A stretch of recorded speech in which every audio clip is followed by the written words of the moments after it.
Are you struggling for consistency in your sim racing? Does your iRating look like a roller coaster? If so, we have good news for you. The way to get more consistent is to first understand what you're doing differently than the professionals. And VRS is the answer. With our competitive subscription, you will have the telemetry, setups, tutorials, and everything else you need to fully analyze your driving. Our data packs and the ability to compare your driving with the best in the world will show you exactly where to adjust your inputs, change your driving line, and shave seconds off of your lap times. And our powerful and precise Direct Force Pro wheelbase and precision pedals are being used by some of the world's best drivers. All these champions agree that VRS hardware is not just the best on the market, it's also priced well below the competition. So if you're looking to upgrade to direct drive and the best pedals in sim racing, VRS is your answer. If you want to get better, get faster,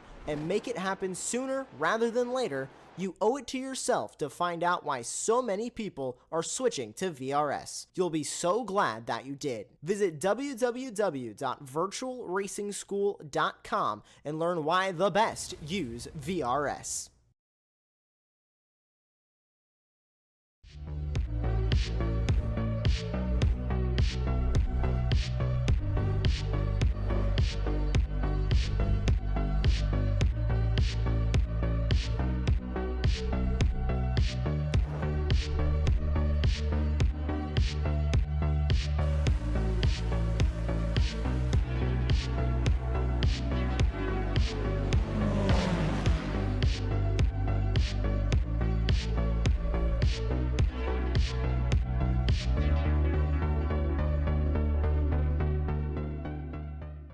Ricmotech, high-performance sim racing equipment. There's only one place to go, Ricmotech.com.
Tonight, the championship heads to southern Spain and the flowing technical curves of Circuito de Jerez Ángel Nieto for round number 5 of the Extreme Motorsports Ricmotech World Challenge. 75 minutes of racing await on a circuit that rewards precision, rhythm, and patience, and where smooth drivers thrive and small mistakes grow costly over the long run.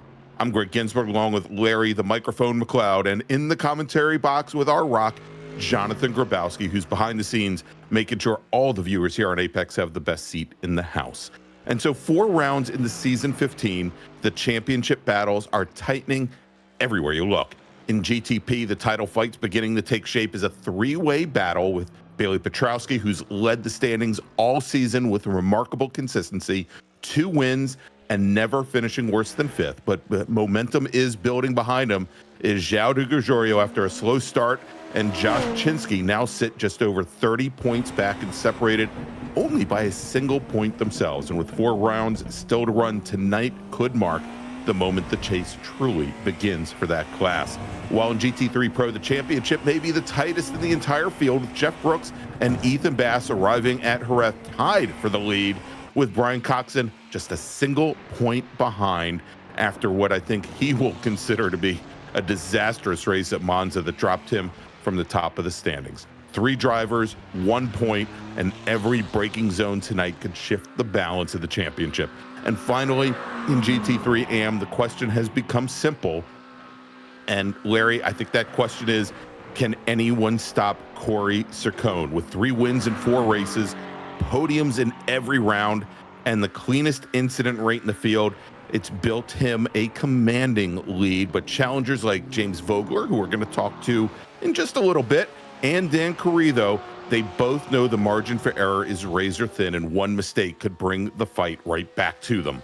So 75 minutes, 3 championship battles, and another chapter in season 15 about to be written. Larry, good evening, sir.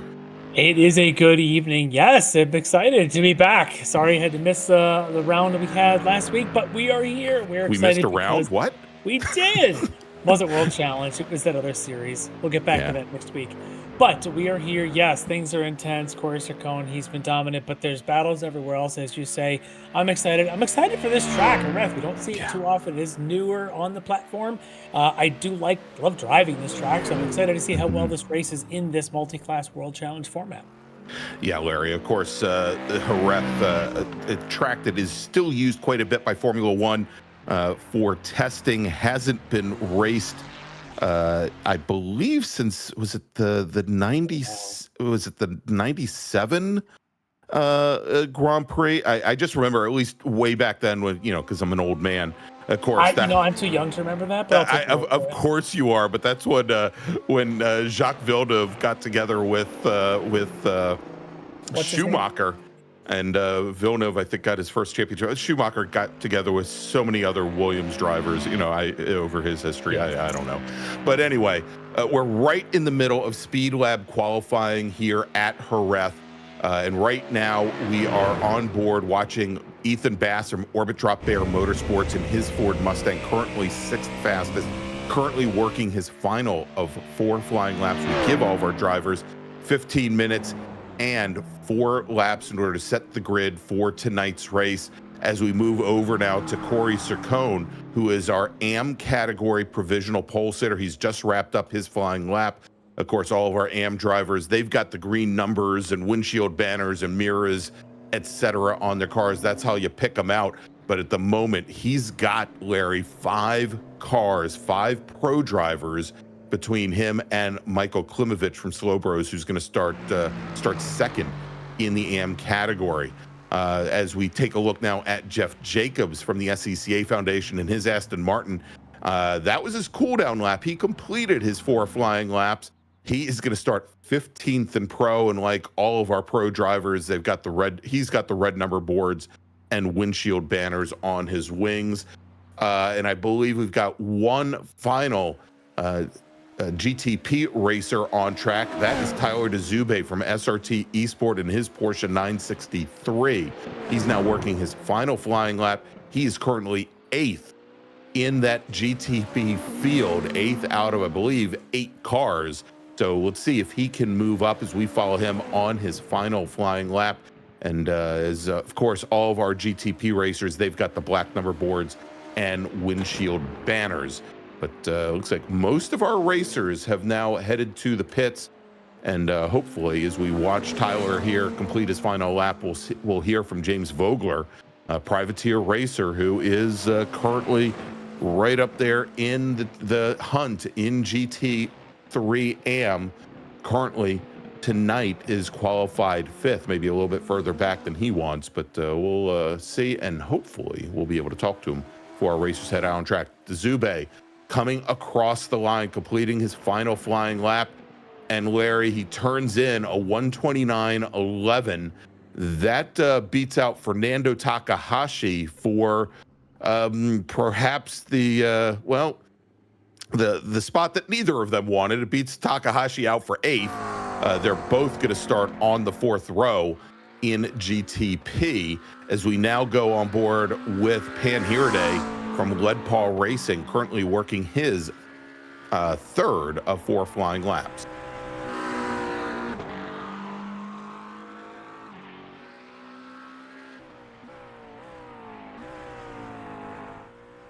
And Hirade currently qualified 14th in AM. There are 2 drivers that we have not seen taken to the track. Brian Bennett in his GT3 Pro, McLaren, racing for Sector 5 Racing. He picked up an end-of-line penalty in the last round, so he's going to start tonight's race from the pit lane. And we also have Adam Cohen from Speed Lab Esports that has not turned a wheel yet in qualifying, and I think he may have the same penalty to serve. So we'll see how that turns out.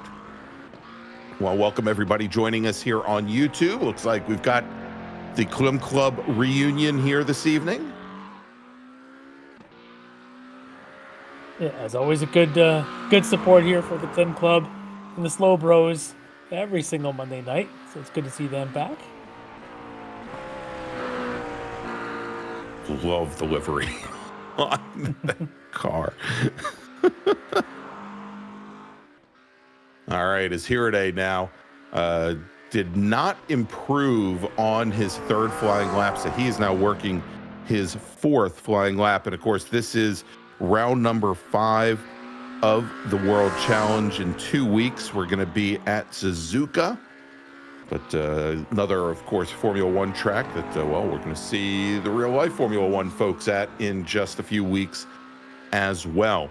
Looking back to 2 weeks ago, Larry, talk about chaos at Monza. Yes. Oh, my gosh. A very wet chaos. Yes, it was, and a lot of racers not handling it well. Josh Chinsky taking his first win of the season in GTP. Of course, Chinsky in his Porsche 963, he is your provisional pole sitter. And now that, of course, Dezube completed his final laps, he is going to be your pole sitter tonight in GTP based on Speed Lab qualifying. Pinhirde completes his final lap, and he does improve. He turns in a 139.08, but that's still only good for 14th position in GT3 AM. John Casey, who at the same time was out on track working his final laps, he's going to settle into 15th in GT3 AM. And unfortunately, Larry, as time is running down now here in Speed Lab qualifying and our racers are getting ready to head to the grid, James Vogler, who was our scheduled guest to appear tonight, the privateer driving the number 24 GT3 AM Porsche, currently running third in the AM Championship, was not able to join us. But I'd say he's got a pretty good reason for it. He's kind of on the back foot tonight. He's going to have to figure out how to qualify from 5th. Well, Larry, as our racers are heading to the grid, why don't you run down the prototypes? I'll take the GT3 cars tonight, as I know I always leave you in the lurch. All right, let's see it right from the top. On the pole tonight in those prototypes. Picking up where he left off 2 weeks ago is Josh Chinsky from SRT Esports, the quickest here tonight. And on the outside of front row is going to be Mr. Di Gregorio in that Rosso Esports entry. Second row, it's all DNA Motorsports. It's Ben Rose on the inside. Tanner Dibble will be on the outside. Row 3. The second of our SRT Esport entry, Stephen Hudak. He'll be lined up alongside Jordan Butler from DNA Motorsports. By the way, it's good to see Stephen back in the car. Yes, it is. Time out. And joining us in the booth, he did. On the fourth row, it's Stephen's teammate, Tyler Dezube. He'll be on the inside of row 4. The outside, Fernando Takahashi from Rosso Esports. All right, and we're going to have a short pace lap tonight, so let me start flying through our GT3 racers. Over in the ranks, starting on pole, is our GT3 Pro pole sitter from Orion Race Team. It's Mike Dam, and starting alongside him is going to be one of the Brooks brothers. It's Jeff Brooks from The Wrong Stuff. We've got his teammate Joey Rutledge starting on the inside of row number 2, along with Taj Edwards from the Orion Race Team starting 4th. Then we've got Michael Brooks from The Wrong Stuff. He's scheduled to start 5th in his Aston Martin, and starting in 6th, it's Orbit Drop Air Motorsports' Ethan Bass in his Ford Mustang. Corey Saccone is your pole sitter in GT3 AM. He's going to start 7th tonight, with Charlie Hosea starting in 8th for Rockefeller Racing in his Mercedes. Then another pair of Mercedes. It is Connor Nixon. Whoops. Let's see if we can bring them back. It's Connor Nixon. Thank you there. And Ilya Speaker from Orbit Drop Bear and Rockefeller Racing. Brian Coxon from Orion trying to recover here from that disastrous Monza. He is going to start next along with Travis Schwenke. starting alongside him, the two Orion Racing teammates. Then we've got Slowbro's Michael Klimovich starting alongside Heath Stein from Rockefeller Racing, Dan Carrizo, and David Fernandez from Sector 5 Racing. And then we got Chase West and James Vogler, and Chase West from the Wrong Stuff, as we've talked about Vogler in his Porsche, one of the few privateers we have here in the series. Then Carlos Barrero from Speed Lab Esports starts alongside Josh Vidal. Then we've got the SCCA Foundation's Jeff Jacobs in his Mercedes alongside Noah Hogg, and Jeff Jacobs in an Aston Martin. As our GTP racers are now coming onto the front straight, Larry, they are gridded up and ready to go, and green flag is in the air, and we are racing at Jerez as Josh Chinsky is going to lead the field up to the 90-degree right-hand turn here, lightly uphill, followed by the hairpin over at turn 2, Curva Michelin, as he's going to lead João de Gregorio down into the twisty bits at turns 3 and 4. Dibble, Rose, Butler behind as our GT3 racers now get the green flag. And Larry, it looks like the outside row, they're back behind Taj Edwards, just did not move one bit. And it's Dam and Brooks out to the early lead, with Joey Rutledge from the Wrong Stuff leading the second pack as he gets around Taj Edwards, but still about 5 car lengths behind. It's behind Edwards, it's Michael Brooks, Ethan Bass, and our AM leader, Corey Saccone. There's a whole lot of Ferraris up there at the front with, of course, Brooks and the Aston Martin in between them all. But Dam, Brooks, Rutledge leading the way. Good start, as you mentioned, for Rutledge to get around Edwards at the start. And, of course, both of the Brooks brothers having an awesome start here as well. Of course, one in an Aston Martin, one in a Ferrari. But it is a lot of Ferraris. I'm wondering if this new season of iRacing that just kicks off this week have a little bit of favoritism for the Ferrari. We'll have to see. Look at the battle here, though. This is Brooks and Edwards going to war here through that left-hand turn 8 there. Turn 8, yeah. It looks like it is going to be Jeff Brooks, I think, just in front as they head around through the turns 9 and 10, those near 90s. Boy, that's some good battles, though, here in the opening lap.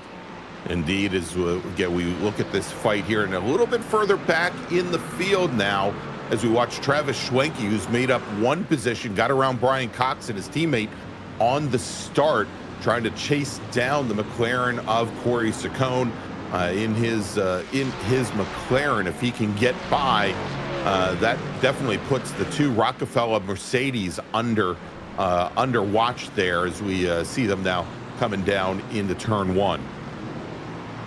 So 1 lap in the books. It's Chinsky and João de Gregorio, your leaders in GTP. They've opened now about a second. Great move there is Dan Carrizo in his Ford Mustang coming underneath Keith Stein. That will move Carrizo now up into 3rd in GT3 AM. Yeah, good move there for Carrizo to take that spot into that 3rd place provisionally so far here early in. But we got some action at the back of the field. Was that Jeff Jacobs in the inside? Yeah, it is. Yeah, I think Jacobs in the Aston Martin went off, and I think just ahead of him we were watching. I think it might have been, was it Noah Hogg possibly in the 13 Porsche? Let's take a look. Nope, not. Yep, as he's down on the inside, may have been self-induced. Got a little bit of that. There's already some gravel down there. Doesn't help as he gets hit by one of the got a little help there at the end, I think, from Avon Dorsey. Yes. Who gave him the love tap, tried to get him back underway, but in the meantime, Dorsey lost 3 positions. As we jump now over to Josh Chinsky, again coming off that win in the wet at Monza. And Larry, I didn't expect to see this so early, as he's now opened up about 10 car lengths now on João de Gregorio's Rosso Esports Porsche. Yeah, great early start for him on the cold tires. No struggles there, just trying to break any chance of a draft with a couple of medium straightaways around here. That's kind of important. You don't want to give any advantage to De Gregorio behind. Meanwhile, they're all kind of spreading out like that, of course, with Dibble and Rose and Butler. Everybody just kind of spread, no real side-by-sides. We'll see if at some point here when tires warm up, it starts to heat up the action as well. with the usual players. We'll see how Stephen Hudak does after taking the last round off. Maybe he'll be a little bit motivated to keep up with his teammate Josh Chinsky, who's currently in lead. What we'll see is he was right behind Butler. Josh Butler.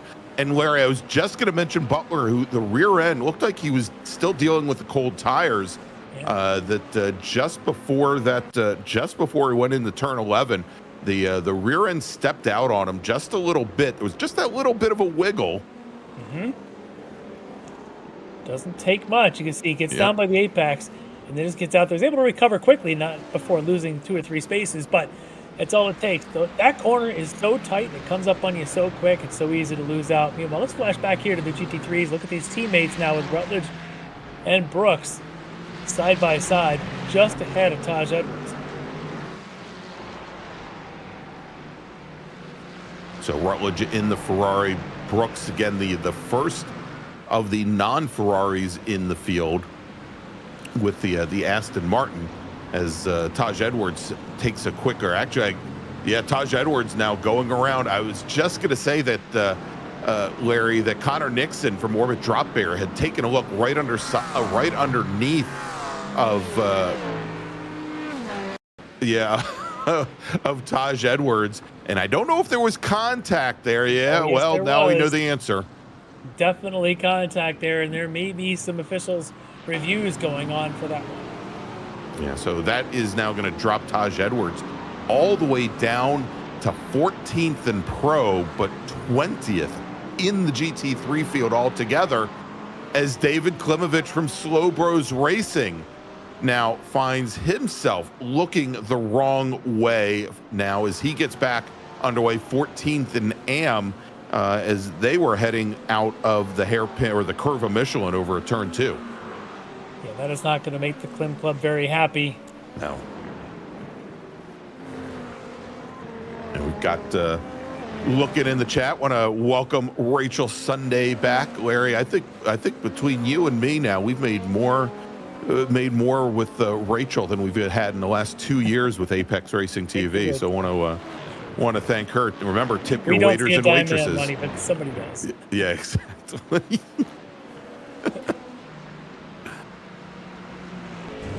All right, let's jump back here. Connor Nixon, who's just in that little tussle with Taj Edwards, coming up onto the back of the Ferrari of Joey Rutledge, the Wrong Stuff machine, and he's got the Aston Martin of Michael Brooks just ahead.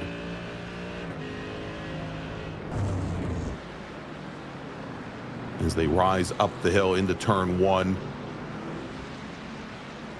And then drop right back down. I love just the subtle elevation changes that you have here, Larry. But, Jerez, it's, again, still uses a testing circuit for Formula One. It's much more narrow than a lot of the Formula One circuits that you see now.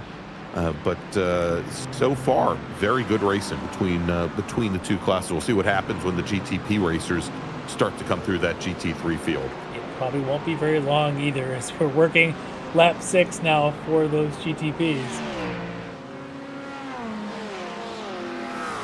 All right, we've got 2 racers in the pit lane right now, Jeff Jacobs and Pan Hirde. Hirde in the chat said he's got about 6 minutes of repairs coming to his lead paw racing McLaren. Like broken paw if he's in the pits for that long. 6 minutes the estimate. Well, lead isn't exactly the stiffest metal, Larry. It's a little on the soft side. But it's easy to form back into shape, so I'm sure. Correct. Yes. He's out of the car brazing right now. So all right, let's check in on our Rockefeller racers, Charlie Hosea and Ilya Speaker, currently running 7th and 8th in Pro, as they've lost a little bit of ground to Connor Nixon ahead. All right, and Larry, we're getting word now that the 0-2 car now picking up a penalty for that incident early on. Of course, the 0-2 machine, that is Connor Nixon from Drop Bear Motorsports. So drive-through penalty coming his way. Not surprised at all on that one. It's just one of those moments. You go into that vortex and you dive bomb into somebody, you catch the tail end of them. You can get away with it if they let you. And, well, if they don't see you, it's hard to not cause an outcome there. And we'll watch him do his drive through here shortly. Is that the Randy Popst vortex? It is. The very same. Yes. The vortex of danger. Speaking of, there's Ben Rose, DNA Motorsports, as he lost the position to Tanner Dibble, his DNA teammate, just a moment ago. The two Acuras running third and fourth. But Rose right now much more concerned with the wily Canadian, no, not Mike Dam, Stephen Hudak from SRT Esport.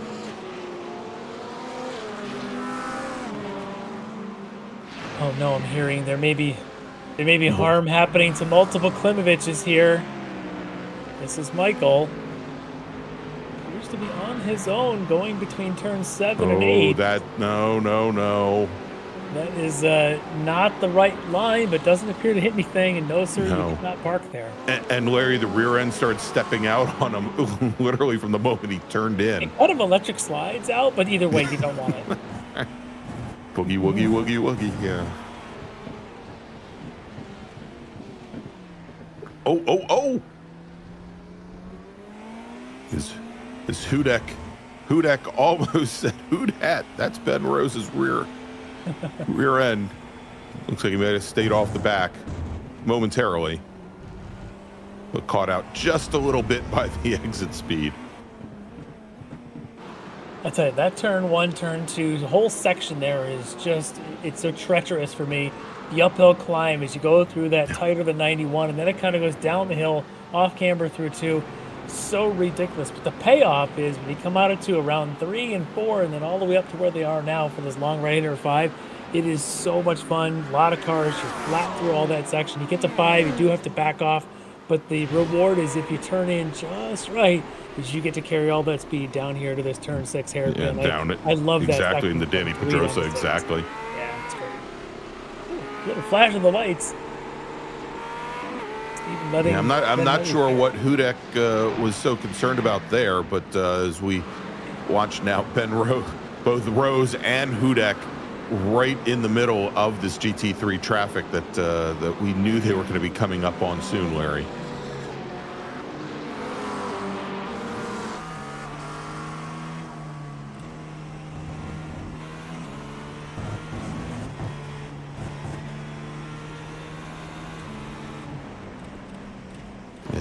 As Ben Rose now deals with and dispatches Neil Weston's HTBK BMW. Has the Michael Klimovich Porsche coming up as they head up the hill. Thank you, Doug, in the chat. You can't park there. Somebody caught that. Thanks, Doug.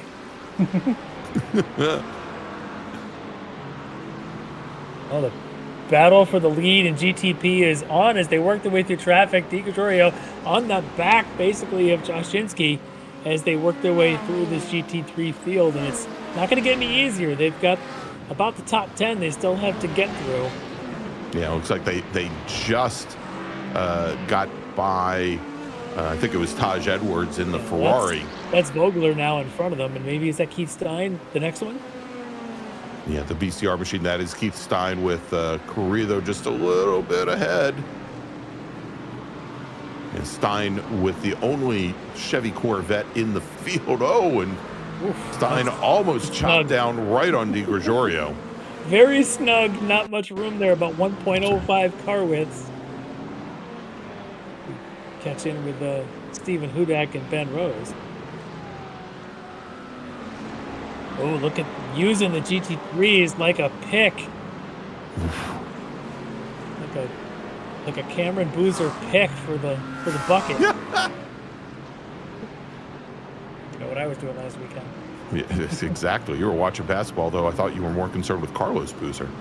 All right. more your age and style. All right. Hey, I am a Bulls fan too. I know. All right, a little bit of margin now for Chinsky. Seemed to have made his way through this front group of cars in GT3 just a little bit better than Di Gregorio's been doing, but still not too much separating them. As you see there, Travis Schwenke, the next one that Di Gregorio has to get past. Anytime you have to go around a mid-corner, you know, that's kind of slowing down that faster GTP car. All right, looks like Panhirade has finished the repairs on his McLaren, Larry, and he is back underway. That's good. There he is, as Jeff Jacobs is left to his own devices on the pit lane. And I want to thank Rachel Sunday in the chat with some wonderful Jerez trivia. That as she points out that the very first Formula One race, which was at Jerez, which was in '86, closest finish or one of the closest finish in history between Senna and Nigel Mansell at 14 1,000ths of a second. Wow. Imagine if Mansell was 50 pounds lighter. What are you saying, Greg? I'm just saying there's a good reason why I don't get into a go-kart any longer.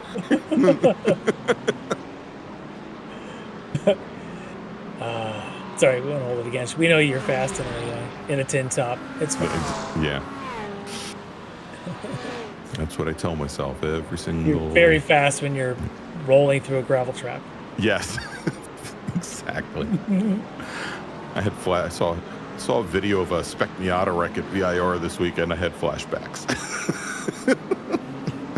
Well, not wrecking, but actually, we're going to give a quick shout out to Dean Dibdahl for his win at VIR this past weekend, and also his very strong finish at the Super Tour a week and a half ago. Larry, more than just a strong finish.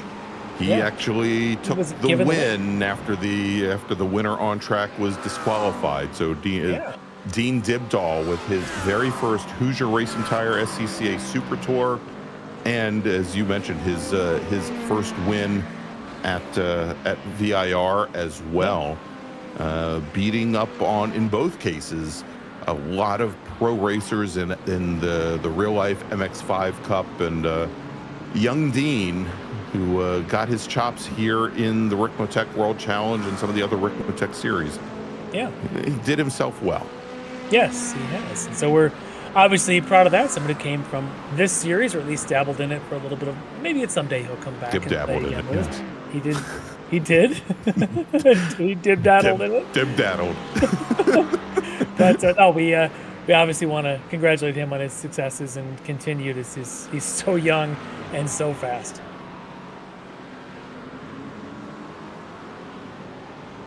All right, on board with Aaron, or not on board, but great battle right now. This is the battle for 6th in AM. Aaron Sunday from OHND in the Mercedes. And he's got both Michael Klimovich and Nathan Hemperly. Hemperly from Team Overlooked. Or is it be Team Overlooked? I mean, it's all a question of emphasis there. They are currently running 6th, 7th, and 8th in AM. You never want to overlook the emphasis. No. But half our audience wants to see this battle between the OHND of Aaron Sunday and, of course, the Klim Club here with the slow bro Klimovich. And look at this as they go through turn 5. And actually, you might find Hemperly's got the advantage here because Klimovich had to check up as they turned in. Let's see if there's a side-by-side come the end of the straightaway going into 6. All right, moving to the inside now. Klimovich late on the brakes, but can he get up to the Mercedes? Drive Sunday out wide. Great move there, but I think you're right, Larry. I think Hemperly and the McLaren's just biding his time. Yeah, he might be. He's just waiting for these two to figure themselves out, and by that he means throw themselves into the gravel trap. We're not wishing for that, of course. No, I'd lose half our audience if they do that. Yeah, I was gonna say, be careful what you say. We might lose half our audience tonight. Yeah, but it does look like Klimovich has got the advantage now. A couple car lengths now ahead of Sunday, while Hemperly now returns to a 101 battle. But behind them is Neil Weston. Let's see if Neil can close the gap here a little bit. Yeah, I was gonna say Weston and Vogler behind have a neat little battle going on. Vogler, who did not have a great start, Larry, he is now sitting back 10th in the AM, having lost 6 positions. That's what he gets for not talking to us, by the way. We always thought it would be the pre-race jinx. Turns out, pre-race usually gives you good luck. Good luck, Pass that exactly. message along. Speaking of good luck so far, and he did not have a pre-race interview with us, Mike Dam continuing to lead the way in GT3 Pro by 1.6 seconds over both of the Brooks brothers. I can't even tell them apart other than one's in an Aston Martin, one's in a Ferrari. It doesn't matter. They're running in second and third. And then, of course, Rutledge, the teammates of them, currently in fourth.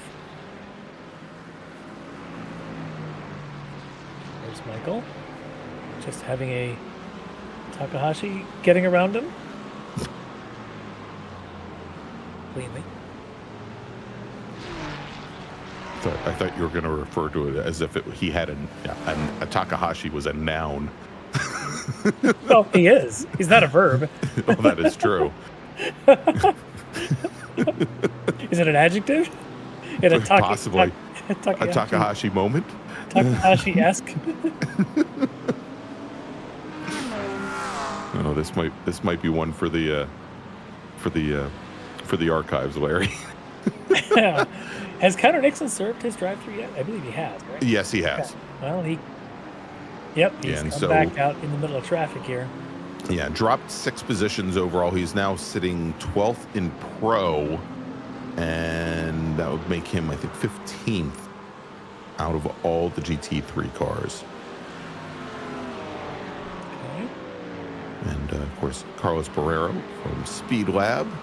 I want to thank them again for what is this 3rd season now, I believe, sponsoring our qualifying sessions, and it's gone very well.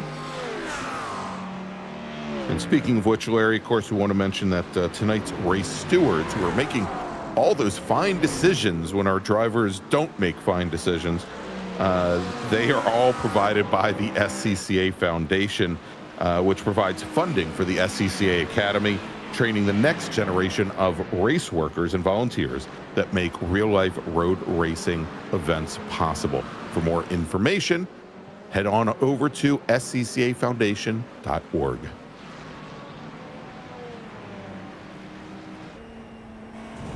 All right, Larry, let's go on board with Stephen Hudak right now. Currently running 4th in GTP, just slightly up the road as he comes past this bend. We might see they're coming underneath the bridge now, I think heading into turn 6. That should be Tanner Dibble in the DNA Motorsports Acura. So Hudak is already dispatched with one of the DNA racers, that being Ben Rose, just a few laps ago. Dibble now only now about 2 seconds up the road, and last time through, Hudak was about a quarter of a second faster than Dibble. Yeah, Hudak off to a good start here, picking up some positions from where he started on the grid. We'll see if he can work his way up into maybe even a little bit help there from Tanner running wide. That's going to help Steven get a little bit closer, but Hudak, if he can get himself into that provisional podium position, that would make 2 of the SRT Esports out of the front 3. But I suspect we're going to see quite a battle here in a second when Steven catches up to Tanner. He's right there within striking distance now, within 1 second. Yeah, and Larry, of course, at Monza, Steven, and I think you mentioned, Steven didn't race at Monza, so that put him from 2nd in the championship coming into the last round down into 6th, almost 60, not just almost 67 points back. Well, actually 67 points back. Actually, John, now might be a good time if we can put up the point standings for GTP.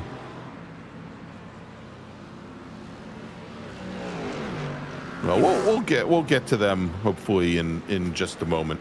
All right, let's see if we can bring them on up now. Of course, we talked a little bit about this with Petrowski taking wins both in round 2 and round 3, and that putting him to the top of the leaderboard with Di Gregorio currently sitting just a single point up on Josh Chinsky, but Hudak now with only 185 points. That's a single point clear of his teammate Jack Polyak. Polyak not here racing this evening, but we didn't start counting drops, I think, until actually this round. So we'll have a little bit better idea, perhaps post-race tonight, where Hudek stands. But certainly coming off of that 0 point round, it's not gonna help him all that much if he has. He's really got to do very, very well for the remainder of this season. Yeah, and of course Bailey Petrowski not racing tonight, so as the drops that'll become his drops. We'll see then where the others stack up and they try to chase him down.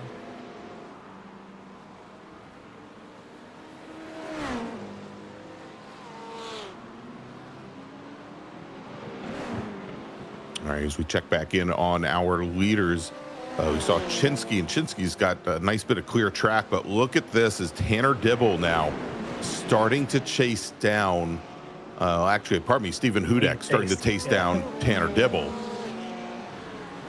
I say that car didn't look that bright red. Yeah, we saw Tanner struggle in a couple of corners, and that led to from about a 2.5 second gap to this under 1 second. And now you can see Stephen Hudek there within a half a second, right up on the tail. So as they work through any GT3 cars, it becomes the game of for Tanner to not let the GT3 car become sort of a screen or a pick and cause him to lose. He's got to be deliberate with his moves and hopefully force the GT3 cars between himself and Steven behind him. This being one of those times, into the hairpin at 13. He does a great job of diving to the inside before the GT3 car can get to their brakes. That gives him just a little bit of daylight to get on through now as they head towards turn 1. He'll have to do it again with another GT3 car. It looks like Casey may actually work the opposite. He's going to get stuck behind Casey through turn 1. Indeed, Larry, he does, and he's going to try to jump underneath, going into that little hairpin there, the curve of Michelin. The car a little bit. And we should watch Dibble here, Larry, because the one thing I did notice is as he was going into that long sweeping right-hander over at turn 5, had a lot of problems getting the car down to the apex and down to the curbing. Ended up having to sweep very wide, and I think that was part of what gave Hudek a bit of an advantage behind. But it looks like he's having, and you'll note it even here, the car it's kind of just jumping back and forth between oversteer and understeer at seemingly odd times. Yeah, I'm wondering what kind of setup he's using here. Maybe more of a medium to low downforce, and that's hurting him in some of those corners, especially as he tries to get in and out of a corner quickly to keep the advantage on Hudek behind him. But you can see that car just does not look happy. Doesn't really look stable. No. They're big, long cars. We talked about this before. Slow corners are not their forte. And here he is trying to do it again now as he goes to cut off Hudek, forces him wide. Hudek dodges a bullet there. Hopefully gets back in. He's still wide on the corner entry. That was a bit of a move there. I'm not sure Tanner saw Hudek that close, and Steven says, I was there. No, and now we saw Hudek flashing the lights, and now we know why. As João de Gregorio hits the pit lane, Larry, he's going to take fuel.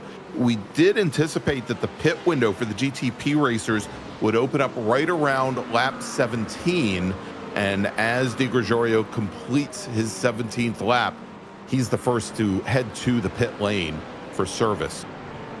So that's now going to move Dibble up into second.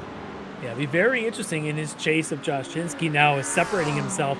So he's going to have to go out and find as much clean track as he can. Maybe he's got a spotter telling him where the clean area is, and that maybe this is part of that strategy. Do it differently if you're having trouble catching Josh Chinsky. Chinsky, of course, here we got a shot of him continuing to just motor on, doing what he does.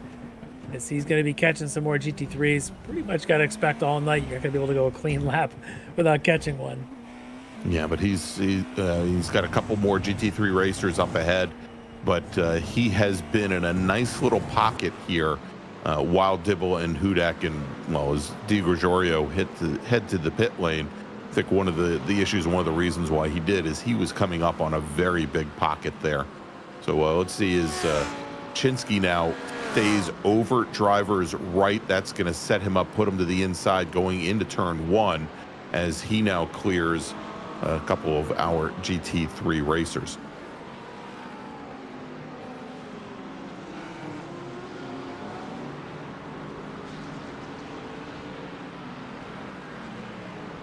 All right, as we check in now with the 02 machine, Connor Nixon, the drop bear Mercedes driver, is he had that earlier drive-through penalty for contact with Taj Edwards.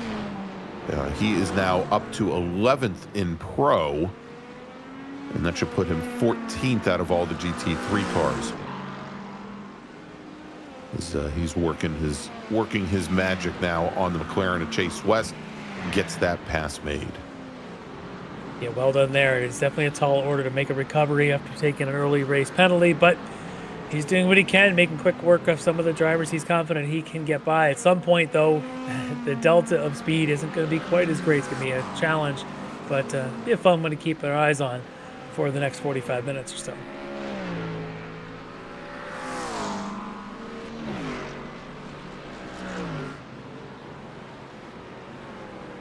All right, and so here's Corey Ciccone, our leader in AM, in the number 13 SRT McLaren, and he's still got the two Rockefeller boys, Charlie Hosea directly ahead, and then Ilya Speaker within his sights, which perhaps has been made a little bit easier as Hosea has lost the scent of his teammate up ahead.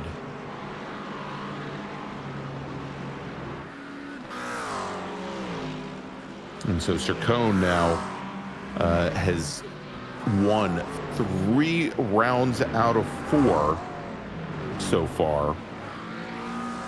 Impressive.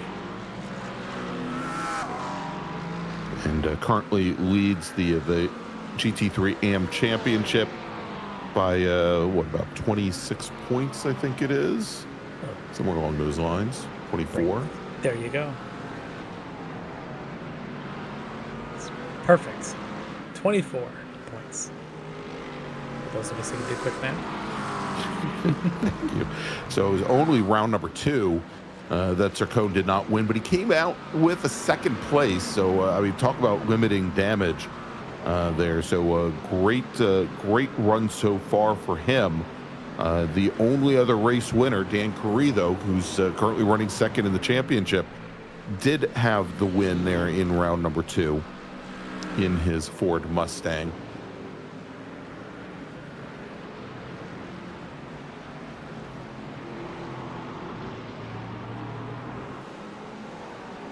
All right, heading to the pit lane now is Stephen Hudak. So holding off on that attack of Tanner Dibble, at least for the time being. He pits in at the end of lap number 20. And Fernando Takahashi just a little bit behind. He brings in the Rosso Esports Porsche as well. It's about that time, just shy of the halfway point.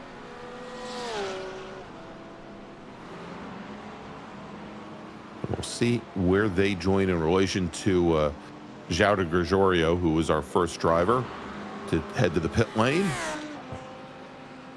Now the pit window for our GT3 racers scheduled to start and scheduled to open on their 19th lap. And Larry, well, that's where our GT3 racers are right now on actually working lap number 20. So we may start to see them head down the pit lane soon enough.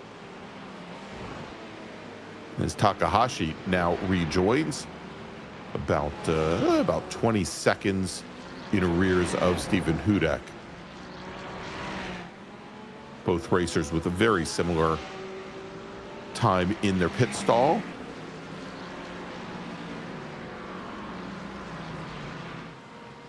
And maybe picking up about two seconds on João de Gregorio, who came in a little bit earlier and took on a little bit more fuel. Now here's Brian Bennett, who started from the pit lane tonight, Larry, still running 15th in pro, and trying again on a self-imposed, I guess, if you take the penalty into account that he had last round. He's got Neil Weston and Nathan Hemperly ahead. Weston, of course, in the HTPK BMW. Yeah, a tall order to start from the pit lane in such a big field. Bennett, of course, we know, has got a lot of experience. He he can do this. He actually messaged us early on before the race started, told us he'd be starting from the back due to a penalty. So yes, penalties are real and they are costly. Why they have them is to hopefully prevent the next time. I'm sure Brian won't have a lap 1 incident again like he did a couple weeks back. Good move there to take that position. See if he can hold it. And he does. And he does. As Stephen May in the Mayforce Racing McLaren tried to take advantage of Neil Weston's misfortunes there in getting past, and Weston took a quick, May took a quick look to the inside. They're going into one, was not able to get the pass done. He's going to try it again, as we now have Connor Nixon from Orbit Drop Bear in his Mercedes on the pit lane. He's going to be the first of our GT3 Pro racers to head to the pit lane for service. All right, let's do this, Larry. We're right at the top of the hour. Why don't we take our break, hopefully, and as I say that, we'll probably have the entire GT3 field come in during our break. But let's take our break. We'll be back here in just a few moments. We'll take you all the way to the checkered flag here from Jerez, where you're watching round number 5 of the Extreme Motorsports Ricmotech World Challenge. Stay with us. Ricmotech, high-performance sim racing equipment. Whether you're just looking to have fun, train for race day, or become a serious esports competitor, Ricmotech has you covered. Hundreds of name brand parts. Support from experts that love sim racing. Trusted by the pros. There's only one place to go, Ricmotech.com.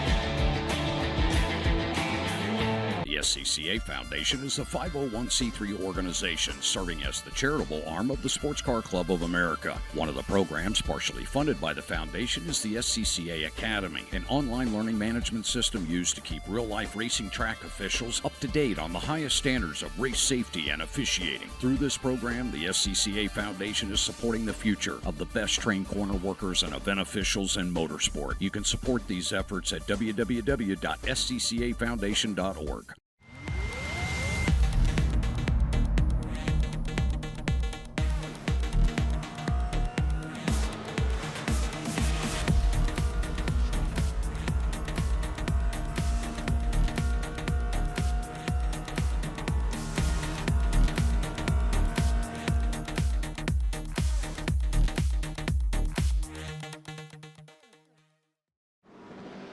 The search is over. The most comprehensive league scoring solution is here, with the ability for multi-level championships, custom incident tracking, post-race time penalties, support for heats, drop weeks display, multi-car team scoring, advanced web widgets, rookie championships, a custom paint system, and load those results in seconds. Visit extremescoring.info today. Ricmotech, high-performance sim racing equipment. There's only one place to go, Ricmotech.com.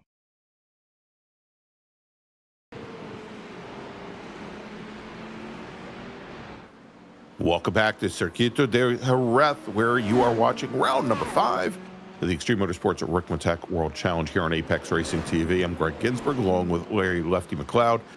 And Larry, we've got Josh Chinsky as our leader in GTP in his SRT Esport Porsche, with the two DNA Motorsports racers Dibble and Rose behind, and not all that closely. Of course, these are racers that have yet to pit. In GT3 Pro, Mike Dam is your leader for Orion Race Team. Jeff Brooks second, Michael Brooks third, both for the Wrong Stuff. And, well, running fourth is another Wrong Stuff racer. That's Joey Rutledge. None of our GT3 racers, with the exception of Connor Nixon, head to the pit lane.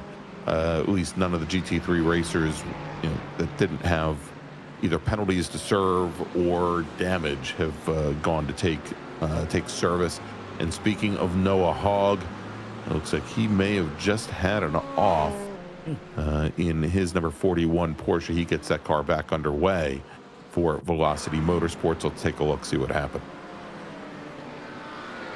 Well, he's in a good position to make a run, but that left tire drags the inside. The back tires say, I'm going outside, and they could not agree, and that leads him, luckily, not into anything, but he does manage to recover after losing maybe 5 or 6 seconds.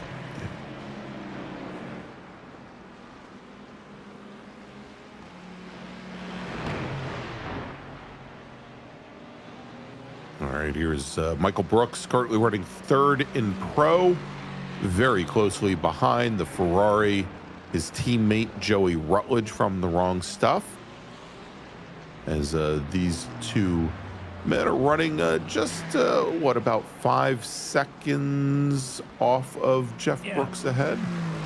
Yeah, but it looks like Jeff Brooks done a pretty good job of keeping the pressure up on Mike Dam, who's into the lead, and maybe even Jeff is closing in just a little bit. So we'll keep our eyes on that as we're past the halfway point, but certainly Mike Dam is not in a runaway position. These guys behind, they are teammates. It's in their best interest to just sort of get in line and push each other to try and catch up and make it a three-way second place battle there amongst the Wrong Stuff teammates, and maybe even try and catch Mike Dam. So we'll see if Jeff Brooks can maybe get there into Dam's shadows and maybe cause the two of them to slow down and allow Rutledge and the other Brooks to catch.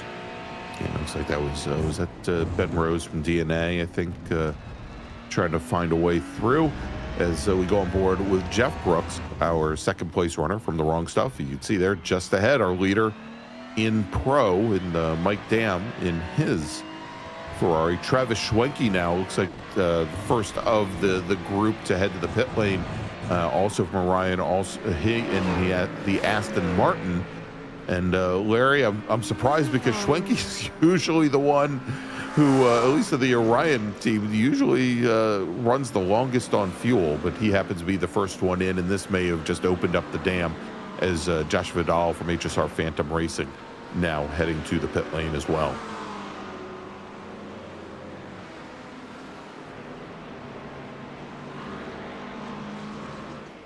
Haven't talked much about the Rockefeller Racing teammates. This course, Charlie Hosea currently running in 7th spot in GT3 Pro. He's got a couple of AM drivers there right behind him. Yeah, I think next driver back is Corey Saccone, who is, again, our leader in GT3 AM. All right, Tanner Dibble now in from second in GTP. Again, he was, before the pit cycle started, he had been running in third, as Jaudi Gregorio was the first of our GTP racers to take service. Dibble now the second. Actually, I guess not the second. I guess he's the fifth. Uh-oh, Larry. Oh, no. OHND is OHNO. Oh, no. Aaron Sunday now in this battle, and he does get touched, a little bit of a pit maneuver. Aaron may have gotten away without much damage, but he is going to lose a couple seconds. We'll see if the stewards take a look at that, because it did look like a little contact to me.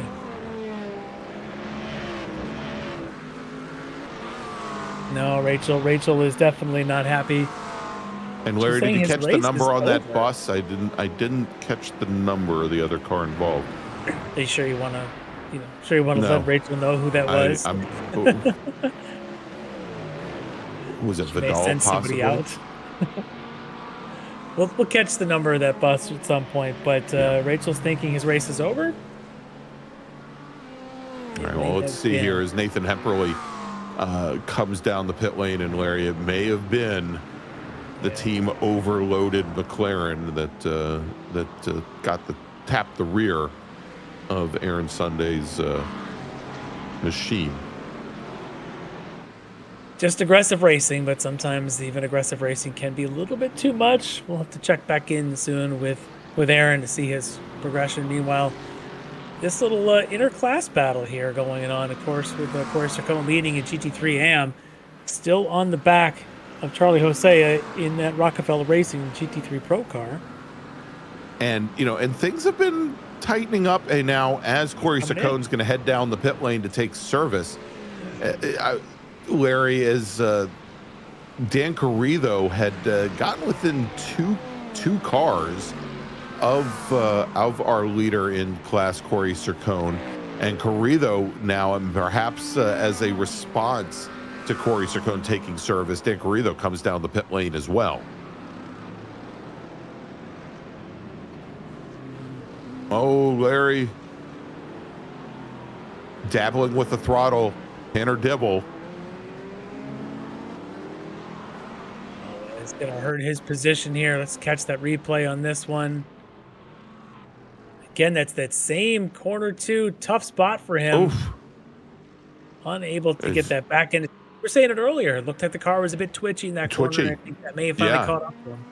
Yeah, and that was that Stephen Hudek that perhaps got a little love tap as Dibble went around. Let's do this. Let's jump behind the windscreen in Stephen Hudek's Porsche 963 and see how quickly this came up on him. As it looked like we had one of our Orion cars, Taj Edwards, go around as well. Oh, yep, and there you go. Maybe just a little bit of a touch, but luckily had enough time there, Larry, to take evasive action. Yeah, good job for Steven to kind of be aware and wait for that. Sometimes you see it enough, and he's been behind Tanner Dibble a lot. Probably realized that he was struggling in that corner, and lucky for him was definitely head up and eyes up to be able to avoid it.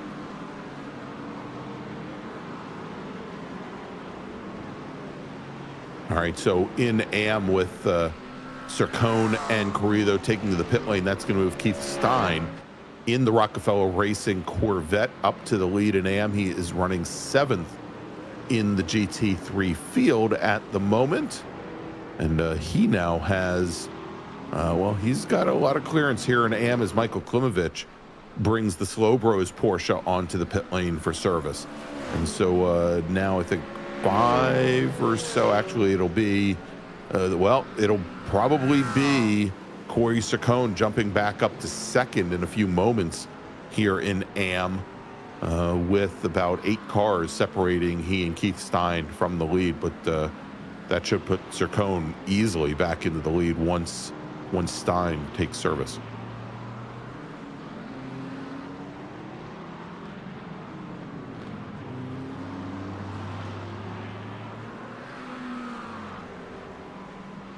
Big slide there for Sarcone. Yeah. And just to hold that together, but oh no. SD Gregorio. So this is post his pit stop. Struggling coming into the hairpin, into the curve of Jorge Lorenzo, and he runs over the curbing. Let's take a look. He may have run into the back of is that Jeff Brooks? Oh, it is. That's indeed, Larry. It is. That's your 2nd place in GT3 Pro, getting hit by what was effectively 2nd place in GTP. Wow.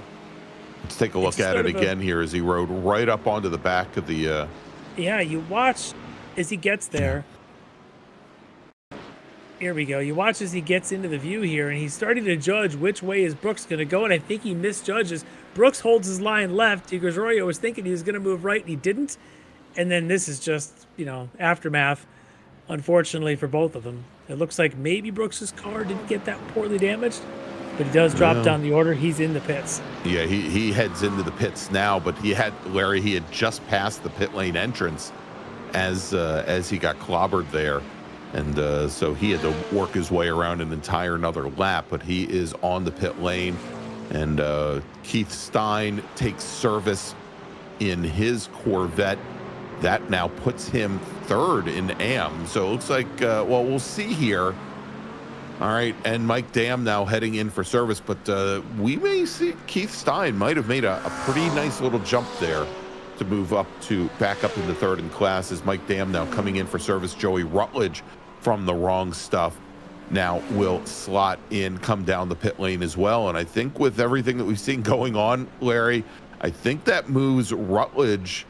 Again, Rutledge was running second, but Michael Brooks had already taken service. Rutledge runs deep into the box. He has to back the car up, so he's going to lose some time there in the 444 machine.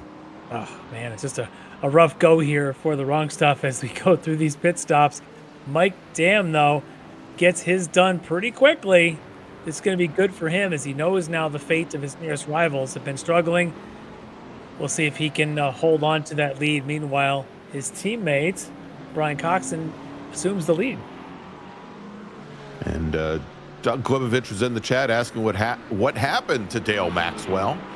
Well, Maxwell is sitting 11th. He has taken service, and he has gotten back around John Casey.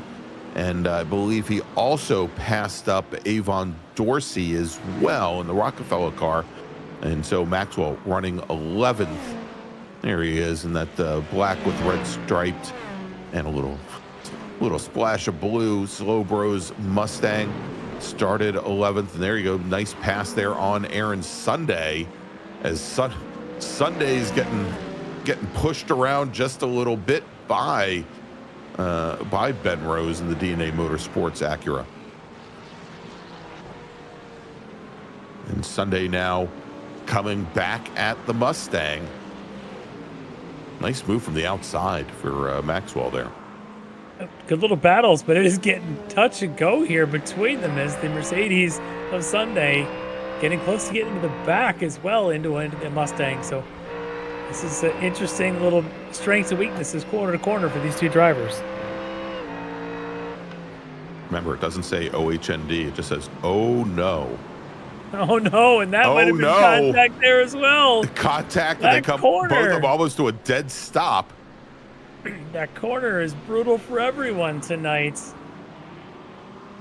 And again, it's OHND and the Slow Bros at it again. This is, again, 2/3 of our viewership.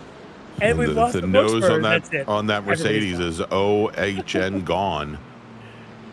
Oh. Sorry, Rachel. Remember, Rachel's the spotter. No? Not casting aspersions, Rachel. You blaming her? No, not at all. Well, that's just Aaron, unfortunately, going deep on the brakes and not getting it slowed down. And what's Dale going to do? He gave him all the room. It's one of those nights. Why does it have to be the Brooks brothers, the Slow Bros, and Aaron Sunday, OHND? Why does it have to be those three? Our three biggest Larry, do you have picks on who else it should be? I mean, Bobby Childs isn't racing tonight. I'm not mentioning anybody because if they wreck, now they're all going to hold you responsible. Oh yeah, exactly. It's all on Greg. Meanwhile, Schwenke under pressure now from, let's see which one that is. Thea. Yeah, it was a nice move there. Chase West moving all the way over driver's right to let those drivers through as Coxon now pits in from the lead. And that is now going to elevate Mike Dam back over to the overall lead in GT3.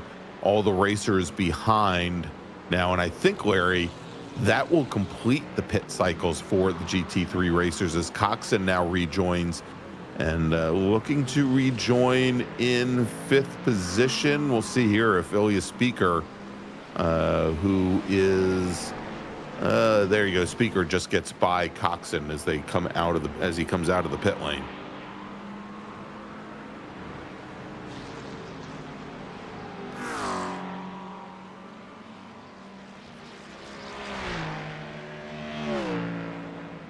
But Mike Dam now with almost 6 seconds on Michael Brooks. Yeah, well, with, of course, Jeff Brooks having his issue there in that incident a few minutes ago, that does leave Jeff Brooks now as the next challenger up. Of course, Joey Rutledge, the Wrong Stuff teammate of both of the Brooks brothers, sitting in third, but now a distant couple seconds back from Michael. Meanwhile, this has moved Ethan Bass up to fourth. You know, and we've talked about this, Larry. Where now, granted, Bass has definitely had had the luck of, well, whatever you want to call that, happening to Jeff Brooks earlier. But Bass of late has not qualified very well, but his race pace has been very consistent, and he has put on some amazing late race charges here now, as Ben Rose will bring his DNA Acura onto the pit lane. By the way, Larry, did you ever notice that the taillights on the Acura ARX06 look awfully like Adam West's Batmobile? Just figured I'd bring that up. Yeah, I mean, it may sound like it's something out of Star Wars, but it looks like it's right out of Gotham City. Hadn't noticed that yet. All right. I'll make sure to keep my bat ears up for that one next time. Thank you. Keep your cowl on, yeah. All right, so that's going to put Josh Chinsky back into the lead in GTP, where he now has almost 14 seconds on Jowdy Gregorio, who, of course, lost quite a bit of time in that contact with Jeff Brooks, and we'll see how, now that we've only got, Larry, about 20 minutes remaining here in this race. So we've got 55 minutes in the books. Haven't seen what penalty has been assigned. We assume there's going to be a penalty assigned to Di Gregorio, and whether or not he's going to get a time penalty, or if they're going to have him come down the pit lane. Yeah, we'll have to catch up with that in a minute. Well, Neil Weston in this good little battle with Noah Hogg.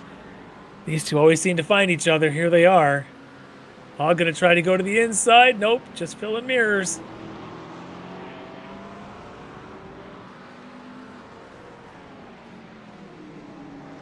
We've seen these two have some pretty good battles over the last two seasons, haven't we? Indeed. Indeed we have.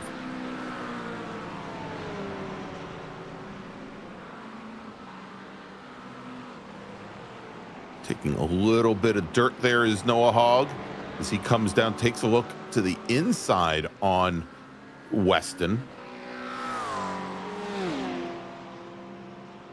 That BMW has some legs, though. It seems to do well in a straight line, that's for sure.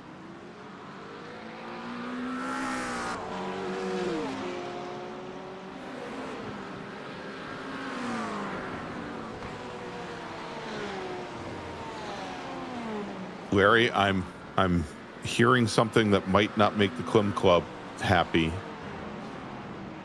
And I hate to be the bearer of bad news. There is David. A little slide there, but car's otherwise doing all right. And that he runs really wide. Maybe just trying to stay out of the way. Or something else going on. He just retired the car to the pits. Yeah. At a moment there, I thought maybe he was just letting Michael Klimovich pass, but no, that looked like something's wrong. Yeah. That's unfortunate. Meanwhile, that is not on purpose. That's Avon Dorsey. Oof. Lobbering that wall. Yeah, looks like Dorsey got a little bit of contact from the rear. Yeah. Let's catch this here. Oh, no. That's Connor Nixon. Connor Nixon, yep. And that is, again, Connor Nixon into the back of a car mid-corner. He's already served one drive-through tonight. I can't help but think the stewards may have to have another chat with him. Yeah. Oh, no. Yeah, I don't think there was little different circumstances. Yeah, but not First a time lot. it was more of a one-on-one battle that he shoved his nose in. This looked like he just came up on. Yeah, he just tracked out too far. Just caught him faster than he thought he was going to, unfortunately.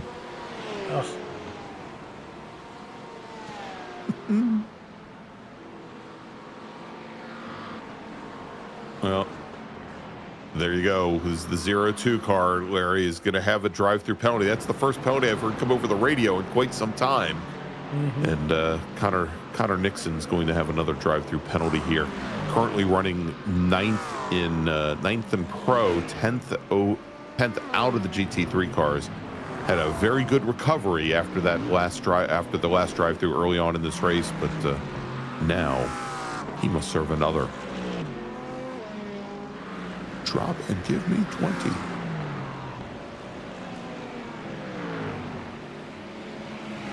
And Larry, I think Rachel Sunday has challenged us. You don't want this, Rachel. You don't want this. No, Rachel, you. I'll be fine. My co-commentator, however, might need. Oh, it'll be a disaster. He might need one of those paper bags you find in the back seat of an airplane, because Greg gets himself seasick just driving. So yes, I'm all for this. Let's make it happen. Well, I've already told you what happens with my VR headset when I go backwards through the corkscrew at Laguna Seca. So you're not all that far off. And up comes your lunch. All right, so Connor Nixon in the pits, and Larry, it looks like he stopped on the pit lane, so I mean, he may just be calling it a night as opposed to taking his drive-through penalty. We'll see if he continues as we go back with Mike Dam now with a 5, seeing the advantage that he has over Michael Brooks coming down a little bit. It's down from about 6.5 seconds to about 5.5 seconds now.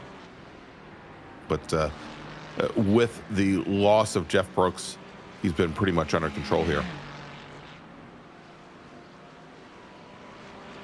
And Charlie Hosea from Rockefeller Racing now getting a drive-through penalty for incident responsibility. And Larry, I'm not 100% why that would come across. I mean, this could be going back to the old LMP2 days when Hosea and his teammate Avon Dorsey used to beat and bang on one another week after week. But by the way, I don't remember seeing him. I think I just saw Rosso Esports GTP in the background in the gravel trap. I don't know if that was Takahashi, Larry. Was it? Okay. Yes. To say, hopefully it wasn't a Di Gregorio. Not that I want either one of them to suffer, but here's a replay. Takahashi Fernando goes to try to go round Schwenke. I think he may have found the marbles on the outside of that turn. Schwenke slowed that car down to try to make it as easy as he could for Takahashi, but the marbles outside of 9 are pretty deep, and Fernando found out exactly what happens if you get into them, and here he is right back on the tail of Schwenke as they go through, I believe that was turn 2, now into this 3-4 complex. And the sweep, and finally gets past the GT3 car. With the Butler not far behind him. The Butler? Like the Butler did Do we have multiples? I believe there's a Jordan Butler. I'm not aware of another one.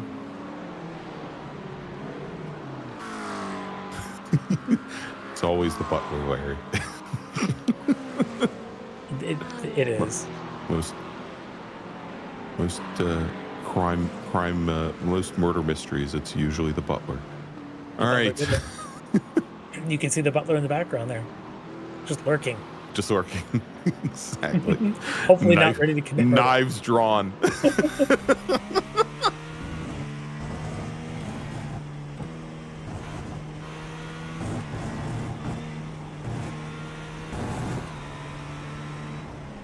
can see him. He's catching quickly.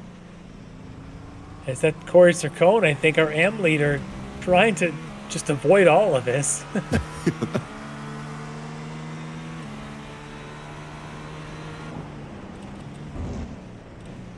The next slasher flick right here on Monday nights.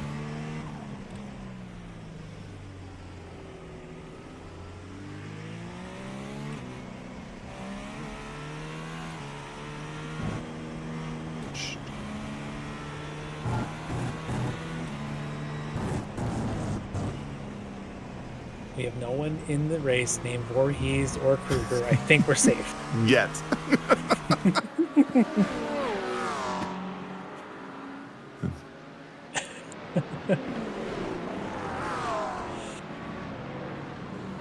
I mean, Jason Voorhees, Jordan Butler. It's so easy to make that mistake.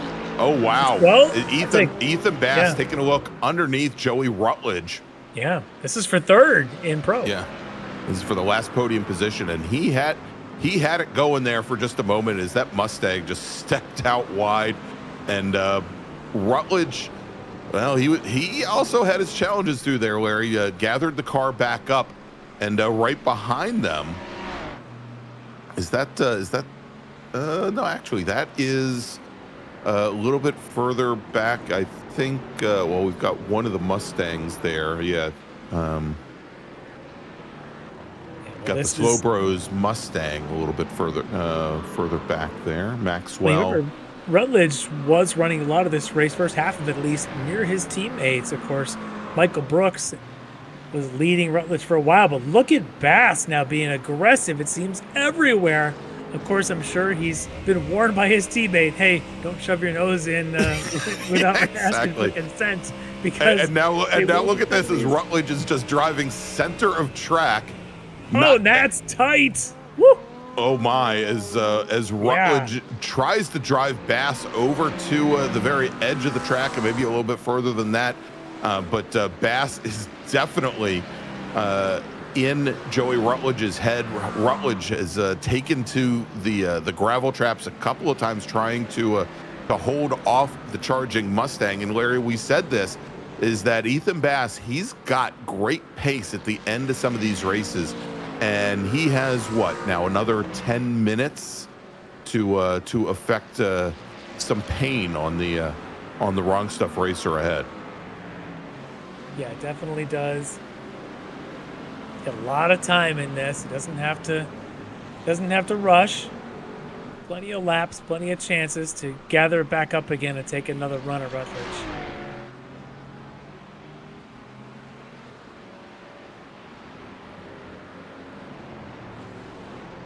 And just so we've recapped the points appropriately, of course, leading in GT3 Pro on the season is Jeff Brooks, who we know is out of this race. Ethan Bass is in second. Brian Coxon is in third. Coxon in this race is sixth. So for Bass, huge opportunity. Mike Dam, who leads the race, of course, from this class, he's currently fourth in the standings. So and he's fourth tied with Ilya Speaker at the moment, who's sitting fifth in the race. John, can we throw up the pro points? I know we hadn't done that yet. Let's get to this one, because this is where it's exciting of what could happen here, depending on how this works its way through. There you go. Jeff Brooks, Ethan Bass come into tonight tied. Brian Coxon just 1 point back. Just a single point back. Yeah, so Coxon's back in sixth. Ethan Bass is trying to get up on the podium. Jeff Brooks, he's out for the night. Mike Dam's leading the way. It's not going to be maybe 9 extra or 11 extra points to be able to take the lead, but we'll see, depending on if Dam can keep, hopefully for him, Bass behind the lead here. Hopefully that Wrong Stuff car will be able to keep Bass further and further down the order. So huge opportunity here for Dan, but also for Ethan Bass. Yeah, and you can see there, Larry, Michael Brooks sitting 8th in the championship right now for the Wrong Stuff. He was your winner in the wet at Monza 2 weeks ago, and again, trying his best. The first place may be out of touch at this point, but certainly in a good spot right now for a podium here as we jump on board with Michael Brooks getting around that HTBK BMW.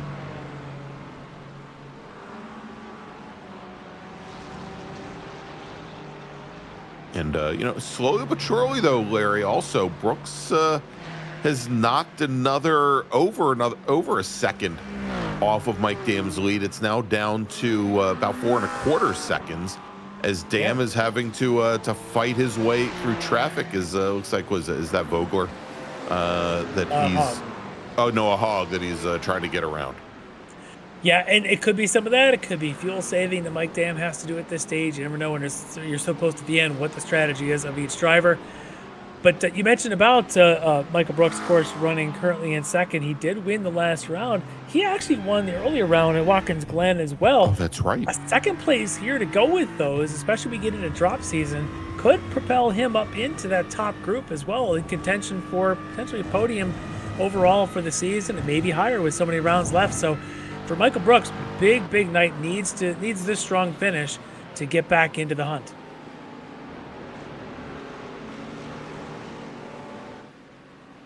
All right, let's jump back to GTP, Larry, as João de Gregorio had his challenges just a couple laps ago.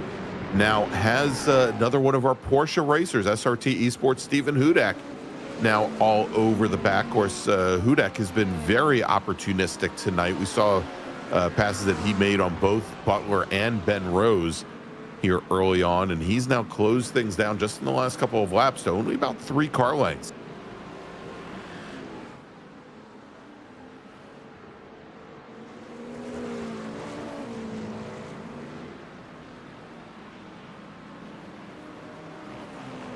And we did not see, again, didn't hear anything over the radio. We didn't see anything with De Gregorio after that incident just a few laps ago. And I would assume that he probably has a post-race penalty coming to him. So this may be just the fait accompli.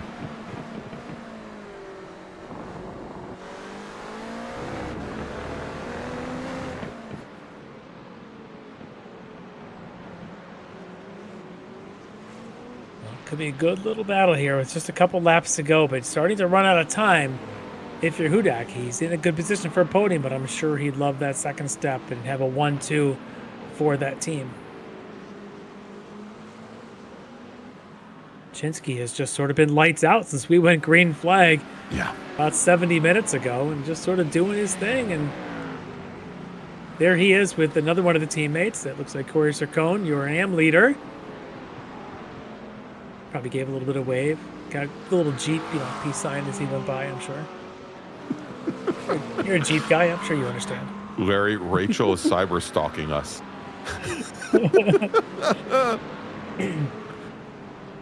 I only did it once, Rachel, okay? Don't hold it against me. Whatever she's looking up. Well, she found me on LinkedIn. Am I real? Oh no, she's asking if I'm real. Or am I a bot? Trust me, I am not exactly what a computer would generate in a lab if it was trying. All right, but we don't need to talk about us. Let's talk about the racing on track, because Stephen Hudak is right there. And look at this now with this train of GT3s coming up in front of them. This can only help Stephen as he's now got a row of slower cars that maybe can slow down De Gregorio. Larry. This is the spot, unfortunately. That's the spin for Hudak. That's what we were looking at Tater Dibble a bunch of laps ago that helped Steven get to this position. Exactly. Now he does the same thing. He spins in the same spot, and there goes his chance to finish the second. And Larry, let's quickly now jump over to GT3 Pro, where we have a big development here as Mike Dam, he was our leader about 20 seconds ago. And he now comes into a Rosso Esports GTP racer, and Mike Dam loses first. He loses second. He loses third place. Oh. Ouch. While he's trying to recover, he found the wall. Yeah. Oh, my gosh. And again, that was under replay. He now falls in the fourth position. Michael Brooks, we were just talking about, he is your new leader tonight. Yep. Joey Rutledge, his Wrong Stuff teammate, up in the second. Ethan Bass still fighting with Rutledge for now what we thought was going to be the last step on the podium. It's now for second. Yes. And you think about it for Bass, two-time champ coming in the series. He's got a chance to put himself in first position after this round. But let's look at this replay. Look, that's Fernando Takahashi in one of the DNA entries fighting. Takahashi gets into the back of Dam. Dam almost recovers, and the car just makes this hard right, never makes the left, and ends up into the wall. Into the wall. Oof. But to the benefit of the Brooks brothers, Michael Brooks, after what's what happened to Jeff earlier and its unfortunate ending, Michael Brooks now is 2 minutes away in just a couple laps here, potentially getting another win, trying to go back-to-back in the rain 2 weeks ago, trying to do it here at Jerez. All right, a minute and a half remaining on the clock. There he is, Michael Brooks, your leader. Fernando Takahashi, Larry, heading to the pit lane here with just a minute and a half remaining, and that may be from damage or, well, I don't know if he got pulled off the track. I haven't heard anything over the radio, but his race now apparently is done. Let's see if we can jump. Where is it? I was watching a fight a little earlier, and this was between Charlie Hosea and Carlos Barrero, I think for 10th in pro. And it looks like now it's opened up a little bit. They had swapped positions 3 times in the last 2 laps. But as things are winding down, it looks like Hosea now has that position locked up. Let's go over to Taj Edwards, Dan Carrizo, and Chase West, if we can. And this is, so Edwards, who is, let's see. Well, there's Carrizo. And that is with Stein right behind. That is the battle for second in AM, Larry. It is. With another wrong stuff behind them, but for Carrito and Stein, a chance to finish second here. Pretty big for the two of them. And we are now into the last lap here. We should be, assuming that Josh Chinsky has seen a white flag. I would assume as we have now hit that 75-minute mark, Josh Chinsky now working through the last corners here. There he is. Which means everybody should be seeing that white flag now, including Ethan Bass, right in front of Josh Chinsky. So Ethan's going to get a full lap to try and catch Rutledge for that second position. All right, but coming across the line now and taking the win in GTP, and he held off just long enough, Larry, to let him through. Josh Chinsky takes the win, second round in a row in GTP for SRT Esport. João de Gregorio now, as he comes through the final corner and onto the front straight, he's going to finish second on track. We have a feeling he's got some post-race pain coming his way. And finishing third, Stephen Hudek from SRT Esport. Over in GT3 Pro, Michael Brooks. Now, he is your leader. He's got almost 7 seconds on the rest of the field. His teammate, Wrong Stuff's Joey Rutledge in the 444 Ferrari. Too many Fs, Larry, as it looks like he's going to hold off Ethan Bass as they are about halfway through the lap. And we'll check in there in just a few moments as Corey Saccone takes the win in GT3 AM. Dan Carrizo will finish second. He gets around Keith Stein. So the Corvette driver will finish third in AM. All right, let's jump back over now as Michael Brooks rounds the final corner, comes onto the front straight, and Michael Brooks is going to take the win in GT3 Pro. That leaves Rutledge and Ethan Bass as they come onto the front straight, and Joey Rutledge will finish second. Ethan Bass will finish in third. All right. Good night for SRT Esport, getting 2 of the 3 class wins, and a really good night for the Wrong Stuff, getting a 1-2 in GT3 Pro. Exciting finishing for them, heartbreaking for a lot of others. There you go. And with the smoke, the tire smoke in the air and the acrid smell of brakes, Josh Chinsky spinning for victory. All right, Larry, let's take a quick break. We will be right back. We'll talk to some of our podium finishers here at Jerez, where you've just seen round number 5 of the Extreme Motorsports Ricmotech World Challenge. Stand by, stay with us. The SCCA Foundation is a 501c3 organization serving as the charitable arm of the Sports Car Club of America. One of the programs partially funded by the foundation is the SCCA Academy, an online learning management system used to keep real-life racing track officials up to date on the highest standards of race safety and officiating. Through this program, the SCCA Foundation is supporting the future of the best-trained corner workers and event officials in motorsport. You can support these efforts at www.sccafoundation.org.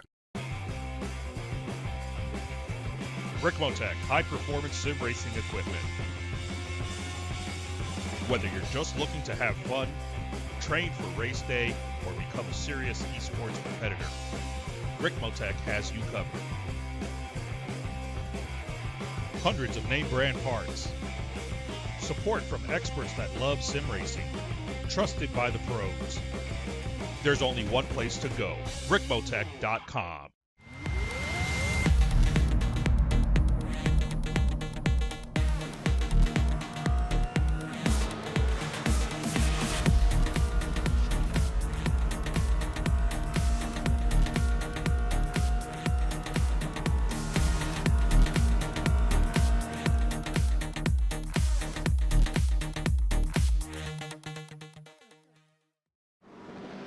The search is over. The most comprehensive league scoring solution is here, with the ability for multi-level championships, custom incident tracking, post-race time penalties, support for heats, drop weeks display, multi-car team scoring, advanced web widgets, rookie championships, a custom paint system, and load those results in seconds. Visit extremescoring.info today. Ricmotech high-performance sim racing equipment. Hundreds of name brand parts. Expert support. Ricmotech has you covered. There's only one place to go, Ricmotech.com.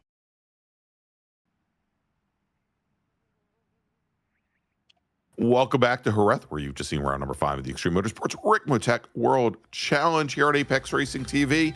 I'm Greg Ginsburg along with Larry Lefty McLeod, and these are our class winners. Josh Chinsky taking GTP for the second round in a row over Rosso Esports' João de Gregorio, with Stephen Hudek finishing third on track. We have a feeling there might be some changes there.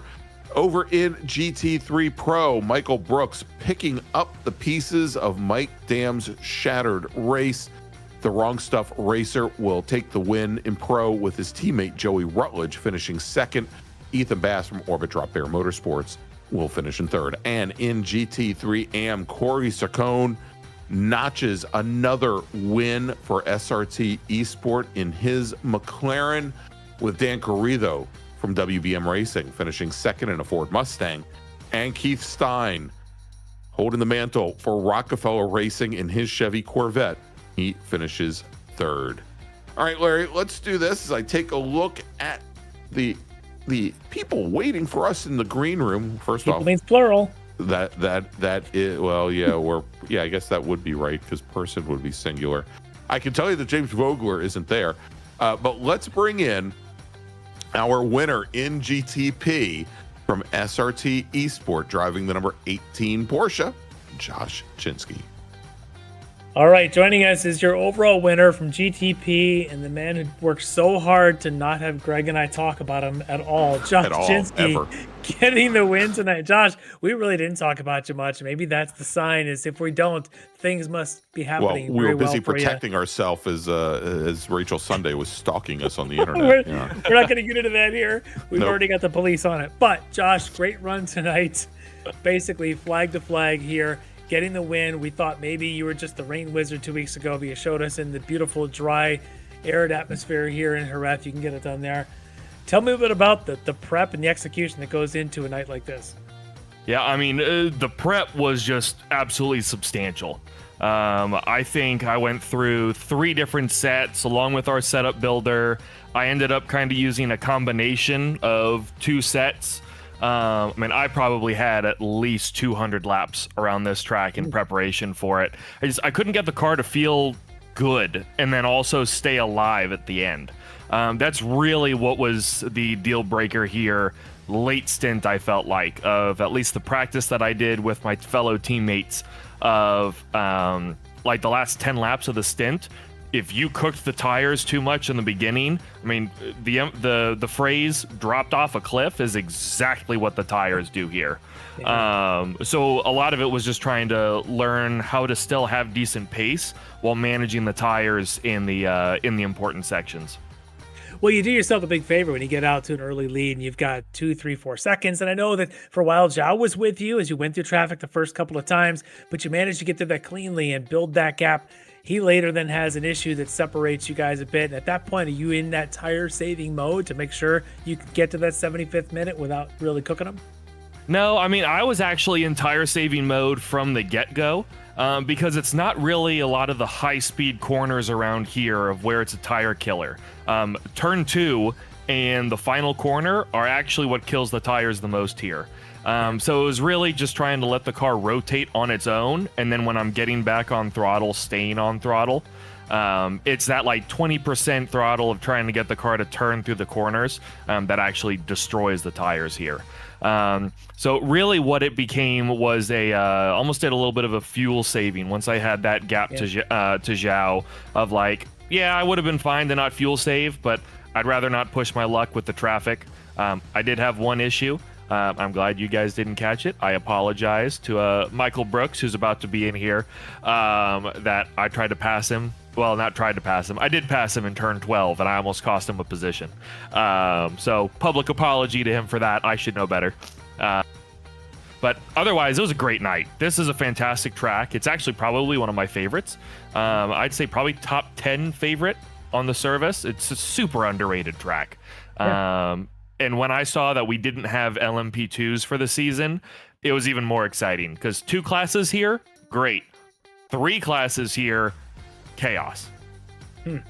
Yeah, it is a fantastic track. I know a lot of F1 drivers, that's why they all come here to test. It is one of my favorites as well. I can't believe more people don't really know, but it's kind of a hidden gem. Everybody talks about Spa and some of the others, but this place, it seems to hit a sweet spot in its raceability and drivability and a little bit of elevation change to make it interesting. And you definitely got to talk to Steven about saving those tires for that turn 2. That might be where he missed his chance to finish second step of the podium in exactly the corner late in the race, tires wearing down just like you predicted. But for you did it well, and super exciting back-to-back wins here for you. But I know you've talked already about some teammates and all that, but why don't you go ahead and give a shout out to teammates, friends, family, and anybody else you wish to. Go for it. Yeah, absolutely. Well, Mom and Dad, appreciate you guys always watching and providing the support to me through this, through my racing, through my hobby. Means the world to me.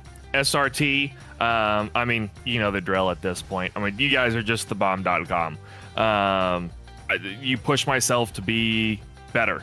And then John with our setup wizard is just, you are truly an asset to the team. Shout out to XMS putting together a great series. Shout out to you guys for putting together a great broadcast. I am excited to go back and watch this one. Normally on a longer track, I get some time to be able to kind of look at the standings a little bit if there's a gap and kind of admire the chaos. Around a track like Jerez, it is non-stop action. So I had no chance to look at the standings. So I'm looking forward to watching this one back. Well, you may want to talk to your other teammate running in the GT3 AM. He may have done pretty well tonight as well, but we'll hopefully talk to him in a minute. But for you get to bask in the glory of back-to-back wins here for you from SRT Esport in GTP. It's your winner, Josh Chinsky. Congrats. Thanks, guys. All right, Larry, let's move over to that man who's probably looking for his apology right now. We don't want to keep these two drivers in the green room for very long for the wrong stuff. Your winner tonight in GT3 Pro, driver the number 83 Aston Martin, Michael Brooks.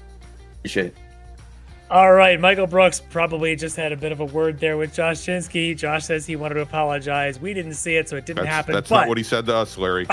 What we did see, Michael, was you just stick-to-itiveness tonight, staying with it for a while there. Jeff was trying to make a run. He has bad luck fall to him. You're still in this thing, and then more bad luck, but you keep pushing, you keep grinding away, and you come away with back-to-back wins now in the series. Tell me a little bit about what it's like to survive on a track like this with the traffic seemingly on top of you in every corner. Oh man, it's just luck. I feel so bad for Jeff. I know he had a lot of practice and was always putting in the fastest laps, and really was the only one who could give a major run for the win, as well with Joey. But a lot of luck, a lot of traffic, just playing into my part. I know Joey got caught up with a lot of GTP traffic, which got that distance between us. As far as the win, I was not expecting that at all. It was just a matter of staying as clean as possible, because this track is, as you guys might know, it's tough to stay clean here. It's really easy to get a bunch of off tracks and touch dirt and spin, and so it was just a matter of staying clean. Yeah, a great strategy tonight, because it is tough. 75 minutes. If it's a 50-minute race, it's a different outcome by a lot. But you get to that last minute and who's still standing, it does matter. And so survival and just staying clean is a very impressive and important strategy here. But back-to-back wins. You know, we talked to you a couple weeks ago in that rain and the performance that you had. Here you are doing it again. You're getting into a bit of a rhythm now. Is it time to go for 3 in 2 more weeks? Yeah, I mean, we'll see what happens. Again, I know I had a couple of rough races in the season, so you know it's not really in my scope to be a season champion. So just gathering up as many wins as I can is always a plus. Yeah, they're tough to come by. I mean, talk to Mike Dam. You never know when that luck can turn. Definitely enjoy it while you have it. And so it was a great result for you tonight and for the whole team. Obviously, taking a 1-2 is in the end. Of course, your teammate ends up right there behind you. But you guys, it seemed like for a while you're almost working together to try and even to catch Jeff, who was trying to catch Mike for the while there. But were you guys on comms together, you and Joey, to try to work together to make that gap up? Not really. We went into the race. It's just whoever has the pace can take it. For the most part, Joey had the pace in practice. I know he was really pushing his tires at the beginning, so I then just kind of pushed him a little bit. Ended up getting by him pretty early on. But he was able to stick right to the back of my car pretty easily. There wasn't too much bump drafting or anything, considering our cars are so different that he was faster in other sections. So it was just us doing our own thing. Yeah. Well, we thought the opening part of this race maybe it was going to be an all Ferrari at the front, but in the end, it is the Aston Martin that ends up taking the win. So congrats to you on that, and for getting another win here in the series. I think it's 3 this season, if I got that right. So not too shabby for a guy who just wants to survive. It's working out well. But I know you've got lots of folks who probably want to celebrate with you. You want to give a quick shout out to? Yeah, first and foremost, huge shout out to Jeff. It's a shame that he was taken out. But I feel like that's a lot of time my luck. So maybe, with that pace, he gets a little taste of the luck. Another shout out to Joey. It's awesome to have a TWS 1-2. It's been a while. I think the last time was Ken and I. So huge shout out to him. The rest of the team. I know Dre hasn't been on here. Big shout out to Chase. I know he made a lot of places up during the race. So that's pretty impressive of him. The rest of the team, Robert, Ken, the family, Anna, she's still studying away to become a surgeon, so watch out, Larry. This, of course, the sponsors, Abruzzi, UbiSafe, Dangerous, and of course, thank you guys for putting on a great broadcast week after week. Well, it's a lot of fun, and congrats again. Great performance tonight, getting that win for the wrong stuff here at Jerez in GT3 Pro. Michael Bucks, congrats. Thank you. All right, there you go, Larry. And there you have our winners tonight, minus Corey Sircone. One of these days, we're going to have to get him a microphone or something, because he's missing out on some free airtime. All right, Larry. Maybe he's just hiding from Rachel. That could very well be. Or Rachel might just be outside the front door. All right, let's take a look at what we've got coming up in the next couple of weeks on the different Ricmotech series. Larry, of course, the race that we missed last week was the finale of the sports car series, because next week it is round number 1 of season 26, the Ricmotech Touring Car Cup this year for TCR, or this season for TCR and GR86 Cup racers. Each round a dual 30-minute sprint race. And we already have 33 drivers registered, and you too can be on the grid. You go to XM, yes, you, Larry. Of course, that would make things awfully difficult for me calling races on Monday nights. But if you want to head over to xmsracing.com, xms.com/TCC-shop. Again, that's xmsracing.com/TCC-shop. You too can sign up. You too can be on the grid. And then Larry and I can make fun of you for an hour straight. In 2 weeks, the Ricmotech World Challenge heads to Suzuka for another 75-minute race. So I think matching up with what the folks in Formula One are doing, that is round number 6. And then on April 6th, it's round number 2 of the Touring Car Cup, going to be at Alton Park. So for Larry Lefty McLeod, for Jonathan Grabowski, I'm Greg Ginsburg, and we're going to be off all week running from Rachel Sunday. And we will see you next Monday night. We'll see you next Monday night with the Touring Car Cup. Have a great week, everybody. Ricmotech, high-performance sim racing equipment. There's only one place to go, ricmotech.com.